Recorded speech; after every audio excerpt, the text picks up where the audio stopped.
Eric.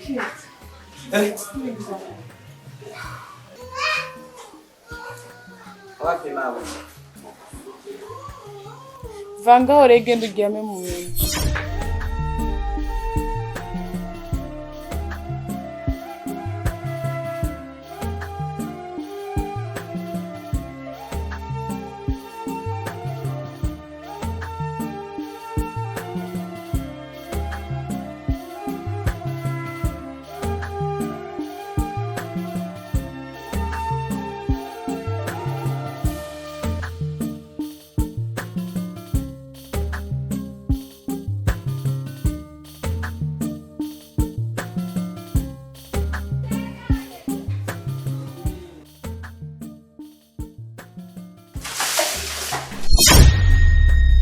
Hewe, amasaha uracaryamye?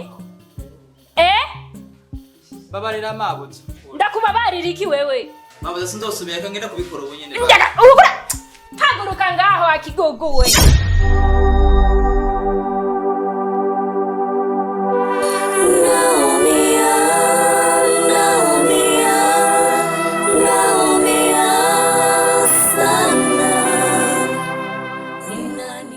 Mana yanje, kubera iki ari je wahisemo mbeho muri ubu buzima? Mana, ndakwinginze ufashe nkore muri ubu buzima. Nta nshuti n'imwe mfise, nta muryango ufise. Mana, fashe nkore muri aya magogo. Ndakwinginze.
Manager ndo musaza. Manager ni hai. Ndio kuna mshaka.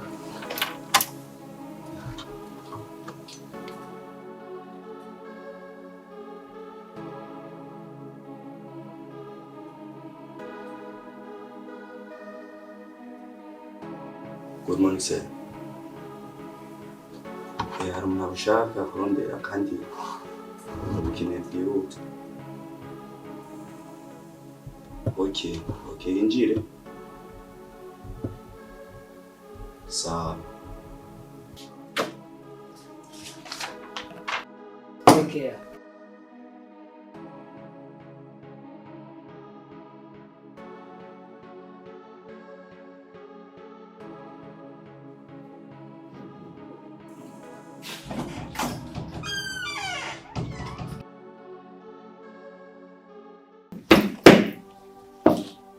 Manager. Yes. Je vais vous voir. Pour quelle cause? Je vais récupérer les documents. Quel document? Manager. Avez-vous besoin des documents de cette... Monsieur, quel document? Quel doc? Les documents de campagne. Pour quelle raison?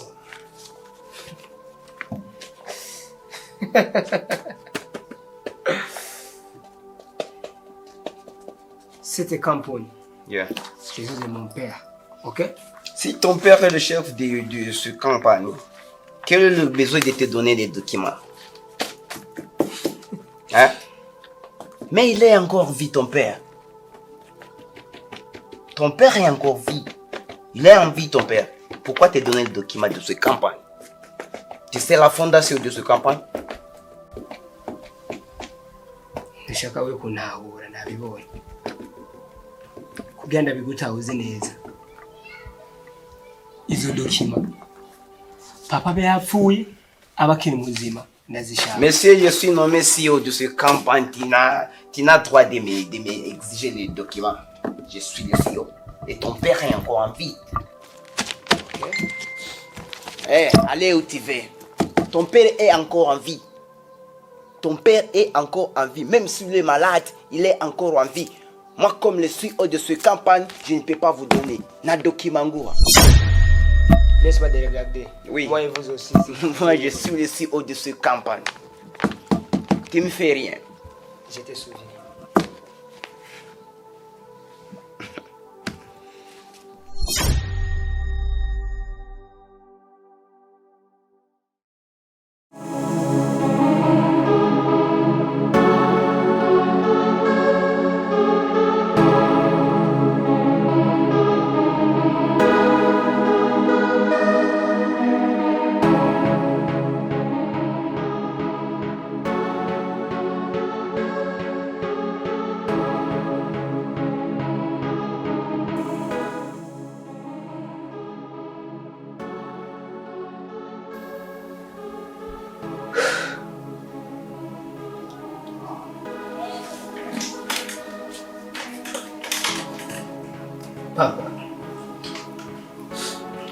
Papa mwihagira gukumbuye.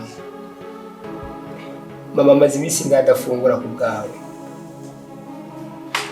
Zabibu we no kwishura ibyasi kwagendayo. Aguma kwiyumvira. Papa turagukunda. Dad? Dad? Dad? Dad?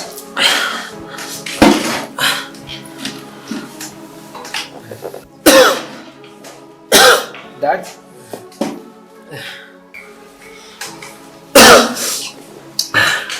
Verisa. Ego. Munegwa. Ubiruhana nyakwawe. Gende mu biro. Byangondera akabati. Urabe. Hari igitabo kiri hariya. Gikureyo. Kijya gitabo. Nubwo tuza gusoma bufatiye. Ukoresha umwanya. Sawa. Yego mu bigana nyaruke. Papa. mugabo muhira turagukeneye ntitwoba tutakubonye papa uko sengera sengera papa witeho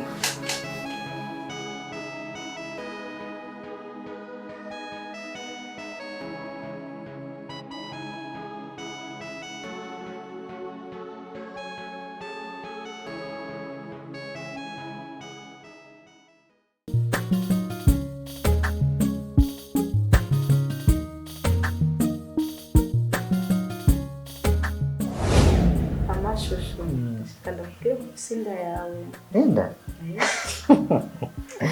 none gashashu zewe chonzi umuntu kugira beho nakuba afise inda sawa none utagira inda babaho gute imfungu kugezo zahe mu bisanzwe niho nahuye simbanye eti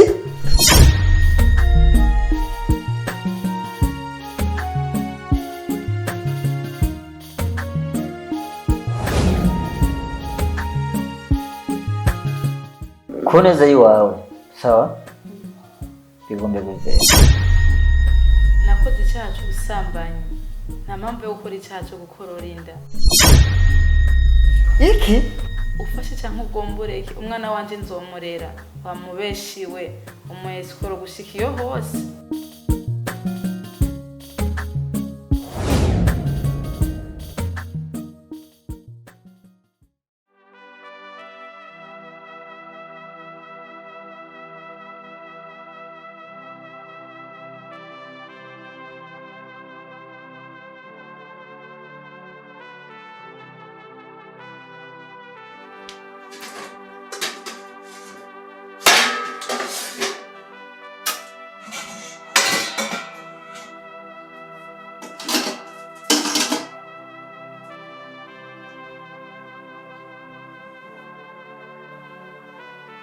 Mabutse. Mabutse. Nibiki?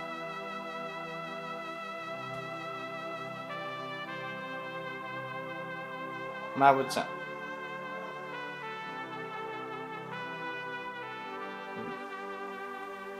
Arifise ikibazo. Ikibazo nyabaki? Ndabuze njya mu kabati ntazireye. Hewe. Ibyo uko bibazanye. Amabu. Kubera indya zari misorore hariya mu kabati.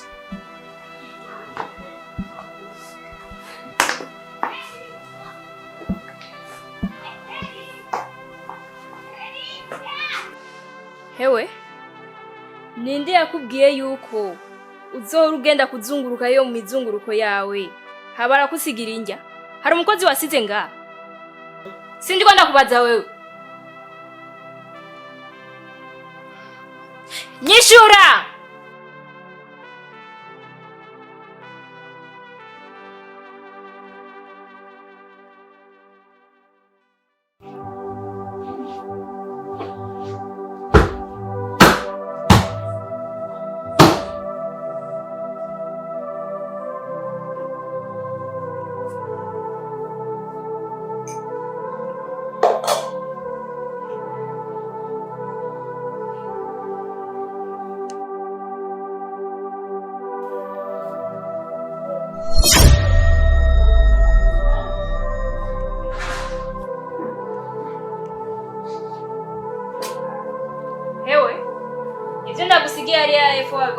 wabikoze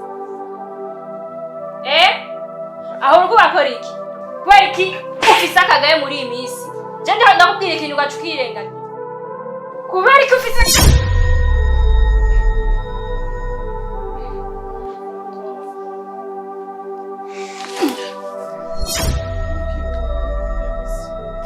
uwo mungu wabandi uri kumuhora iki nuwo gwanya sasa usubire kumukubita ni wo musi uzoca umbona ko ndi mukuru wawe ufise ico ndakurushije